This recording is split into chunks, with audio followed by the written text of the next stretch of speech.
Public speaking में problem आ रही है, राइट? क्या करे, कैसे बोले, फट जाती है, राइट? जब दूसरों के सामने बोलना होता है, फिर वो भले 4 लोग हो या 10 लोग हो या 400 लोग हो। I am going to give you 4 tips, 4 quick and easy ways that are going to help you become a good public speaker. Without wasting time, let's move to the first pointer, that is a burning desire. एक तो आपके अंदर वैसे कि आपको अच्छा public speaker बनना ही है। 2 चीजें हो सकती है, एक तो आपके अंदर ये आग है या फिर आपके अंदर सिर्फ एक इच्छा है कि आपको एक अच्छा पब्लिक स्पीकर बनना है। वो ऐसी इच्छा है जैसे आपकी और कोई 100 इच्छा है, मुझे कभी यूएस जाना है, मुझे ये करना है, मुझे वो करना है, पर वो अंदर की आग नहीं है। ऐसी कोई आग होनी चाहिए कि आपको अच्छा पब्लिक स्पीकर बनना ही है। 2 चीजें हो सकती है, एक तो आपके अंदर ये आग है या फिर आपके अंदर सिर्फ एक इच्छा है कि आपको एक अच्छा पब्लिक स्पीकर बनना है। वो ऐसी इच्छा है जैसे आपकी और कोई 100 इच्छा है, मुझे कभी यूएस जाना है, मुझे ये करना है, मुझे वो करना है, पर वो अंदर की आग नहीं है। You belong to the first part, जहां पे आपके अंदर ऑलरेडी वो आग जग गई है कि नहीं भाई, अच्छा पब्लिक स्पीकर तो बनना ही है, 10 लोगों के सामने अच्छे से इंग्लिश में बात करनी है और मेरा इन्फ्लुएंस जगाना है, मुझे पावरफुल बनना है 10 लोगों के सामने, तो good, then we can move on to the second pointer. But if you belong to the second category, जहां पे आपकी पब्लिक स्पीकिंग की सिर्फ एक इच्छा है, वो अभी तक आग नहीं बनी है, तो आपको वो चीजें याद करनी पड़ेगी सुबह शाम रात जो आपको बेनिफिट्स देंगी एक अच्छा पब्लिक स्पीकर बनकर। To think of all the benefits and advantages that being a good speaker will give you. Number 1 is the personal satisfaction. काफी लोगों की इच्छा होती है, यार मुझे अच्छे से बात करनी है, पब्लिकली इंग्लिश में बात करनी है 10 लोगों के सामने, पर वो इच्छा जब एक्चुअली कन्वर्ट हो जाती है ना, उसका जो सेटिस्फैक्शन होता है वो और किसी चीज से मैच नहीं हो सकता है। Secondly, a good speaker is usually very very easily socially accepted. उनका इन्फ्लुएंस काफी होता है, उनकी पावर काफी होती है दूसरों के सामने। अगर आपको लाइफ में आगे बढ़ना है, एंड आई एम श्योर आप सबको लाइफ में आगे बढ़ना है, तो public speaking is a must. क्योंकि आज अगर आप स्कूल में हो तो कभी ना कभी आप कॉलेज में जाओगे, कॉलेज में हो तो आप एक कॉर्पोरेट में जॉब करने वाले हो, और अगर जॉब करने वाले हो तो I am sure you don't want to stay at the same position for the rest of your life. आपको कॉर्पोरेट लैडर में ऊपर जाना है, और जो सबसे ऊपर होते हैं, जो वाइस प्रेसिडेंट, सीईओ होते हैं, मैनेजमेंट लेवल पे होते हैं, उनका कम्युनिकेशन स्किल्स बाप होता है। वो 10 लोगों के सामने कभी भी किसी भी चीज पे बात कर सकते हैं। तो if you want to develop those leadership skills, अगर आपको चाहिए है कि आपके मैनेजर आपको देख के बोले कि यार ये फ्यूचर लीडर होगा, तो communication skills is a must. Will raise you above all the other fellow beings. आपके फ्रेंड्स के सामने आप ऊपर हो गए, आपके कॉर्पोरेट में आपके कॉलीग्स के सामने आप थोड़े ऊपर लेवल हो गए। अगर आप कोई मीटिंग में हो and if you can speak fluently, you will be more influential. Belong to category 2, convert this wish into a burning desire. जब तक आपके अंदर आग नहीं जगेगी ना, मेरे आगे के 3 पॉइंटर्स आपके कोई काम नहीं आएंगे।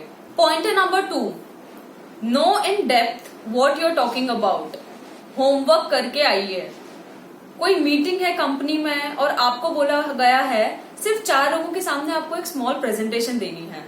अब ये 4 लोगों के सामने प्रेजेंटेशन देने का थॉट ही अगर आपको गूज़बम्स ला रहा है और आपके पेट में कुछ न कुछ हो रहा है गड़बड़, तो इसका मतलब आप प्रिपेयर्ड नहीं हो। You have to prepare so well. आपको एक चाहिए तो पेन और बुक लेकर बैठिए कि मुझे मीटिंग में क्या बोलना है, उसके हेडिंग्स लिखिए। हेडिंग्स के बाद उसके सब टॉपिक्स कि मुझे ये पॉइंटर के अंदर क्या क्या बोलना है, कौन से क्रिटिकल पॉइंट्स है, with examples, with whatever is needed to support your statements. So you have to think about what you are going to talk about. You have to plan it out, else I am sure you will feel uncomfortable. Number 3, be confident.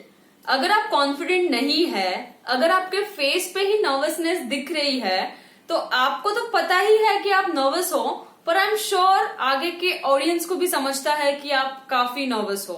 So you have to be confident. और अगर confidence अंदर से नहीं आ रही है तो number 2 pointer is missing, आपका preparation missing है। और अगर आपका प्रिपरेशन भी हुआ है बट फिर भी कॉन्फिडेंस नहीं आया है तो fake it till you make it.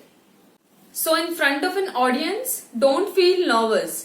आपके पास अगर कोई पेन हाथ में है तो उससे खेलो मत, या फिर आपके बाल के साथ मत खेलो, या फिर यहाँ पे वहां पे मत घूमते रहो। ये सारी ऐसी चीजें हैं, ऐसे मार्क्स है जिससे समझता है कि पर्सन कितना अंडर कॉन्फिडेंट और नर्वस है। So don't do all of those things. People like courageous people, they like people who are bold and confident. So no matter how fast your heart is pounding, you still have to stand tall. You have to look at the audience straight in their eyes and you have to act confident. So just before you start a presentation in front of an audience, you can just breathe deeply, take in some oxygen. It will make you feel positive and better.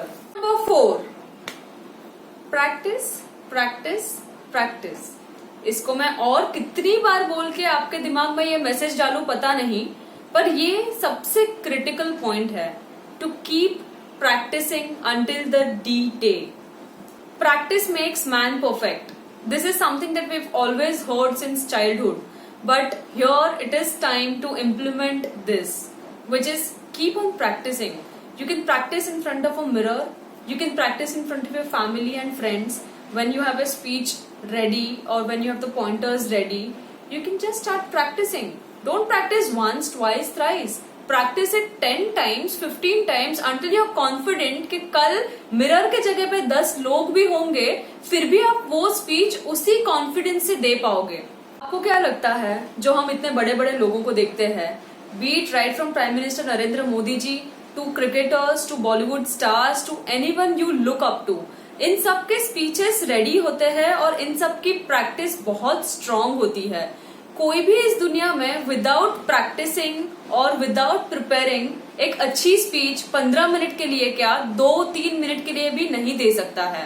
Nothing comes naturally, it is all a result of practice, hard work and following these 4 principles and 4 ways that I have given you. कोई भी cricketer उठा लो, आपका जो कोई favourite cricketer होगा, उनका आप उनके फर्स्ट मैच के बाद जो प्रेजेंटेशन सेरेमनी होता है उस वक्त उन्होंने कैसी स्पीच दी थी एंड आज उनके लेटेस्ट मैच के बाद उन्होंने कैसी स्पीच दी है वो आप देखिए, because of continuous practice over years.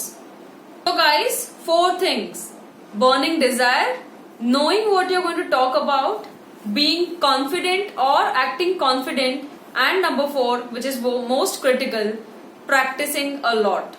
So guys, if you found these 4 simple and easy ways to develop good public communication skills or public speaking skills, then please hit the like button and please subscribe to my channel Amrita Teaches.